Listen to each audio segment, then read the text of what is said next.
Hi friends, मैं ऋचा गुप्ता आपका अपने इस ऑडियो सेशन में फिर से स्वागत करती हूँ। पिछले सेशन में हमने सुना था एडिसन और एडविन सी के बारे में। उसी चैप्टर में से थिंक एंड ग्रो रिच के पहले चैप्टर में से ही ये दूसरी कहानी मैं आपके साथ अब शेयर करने जा रही हूँ। और ये कहानी ये बताती है कि ज़्यादातर लोग फेल क्यों हो जाते हैं, क्योंकि उनके रास्ते में छोटी छोटी सी हार आ जाती है उनकी सक्सेस से पहले, इसलिए वो गेम छोड़ देते हैं। तो बड़ी हार तो वो हुई जब उन्होंने गेम छोड़ दिया। यहाँ पर बात करेंगे दूसरी कहानी में। कैरेक्टर हैं मिस्टर डर्बी नाम के एक आदमी की कहानी मैं सुनाने जा रही हूँ, जो इस चैप्टर में शेयर की गई है। डर्बी के अंकल एक थे जो सोना खोदने में बहुत इंटरेस्ट रखते थे, जो गोल्ड की खुदाई होती है उसमें बहुत इंटरेस्ट रखते थे, और उनका खुदाई करने के लिए खदान में लगे रहने का एक पर्पस था। कुछ हफ्तों तक लगातार वो लगे रहे और उन्हें फिर एक दिन एक चमक दिखाई दी, लेकिन चमक बहुत गहराई में थी। उन्होंने क्या किया, सबसे पहले वो अपने कुछ रिश्तेदारों के पास गए और उनको भी शामिल करने की बात की इस खुदाई में। कहा कि पैसा लगाना पड़ेगा, मशीनें चाहिए होंगी, और मशीनें मंगवाई भी गईं।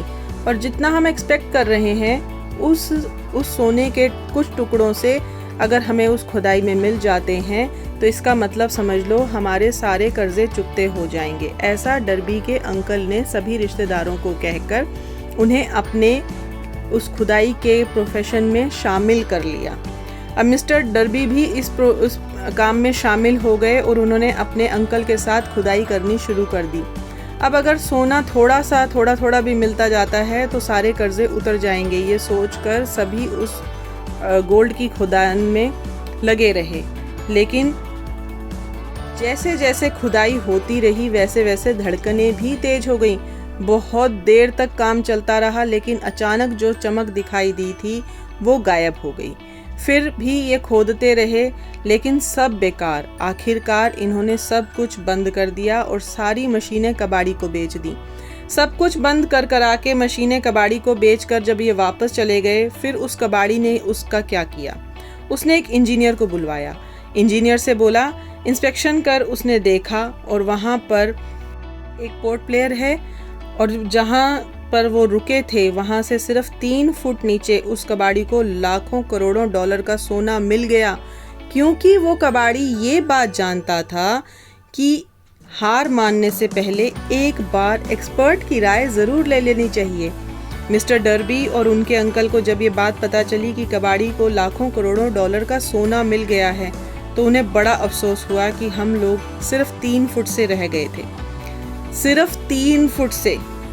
फिर इसके बाद डर्बी लाइफ इंश्योरेंस वाले बिजनेस में चले गए और वो अपनी उस हार को उस टूल की तरह यूज़ करते रहे। बार बार इस बात को दोहराते रहे कि मैं अपने जीत से सिर्फ 3 फुट दूरी पर रह गया था, और इस बात ने उन्हें फिर ज़िंदगी में कभी हार नहीं मानने दी। क्या मालूम मेरी सफलता मुझसे 3 फुट की दूरी पर ही इंतज़ार कर रही हो, ऐसा उनका विश्वास हो गया। इसलिए दोस्तों, उन्होंने $1 मिलियन से ज़्यादा का इंश्योरेंस बिजनेस हर साल किया, और ये कुछ चुनिंदा लोगों में से थे जो बड़ा कुछ कर पाए। और बड़े बड़े अमीर लोगों ने बताया कि उनको सक्सेस उस पॉइंट पर आकर मिली जहां आकर वो ऑलमोस्ट हार मान चुके थे। इसी के साथ मिस्टर डर्बी एक और एक्सपीरियंस शेयर करते हैं, जो हम आपके साथ अगली ऑडियो बुक में शेयर करेंगे। सो मैं आशा करती हूँ कि आपको ये कहानी पसंद आई होगी और कुछ सीखने को भी ज़रूर मिला होगा। सो फ्रेंड्स, बने रहिए मेरे इस सेशन में। So that think and grow rich by Napoleon Hill के लिखा हुआ एसेंस आपको मिलता रहे, और कुछ प्रेरणा उसमें से आप भी ले सकें अपने जीवन में सुधार लाने के लिए। Thank you very much.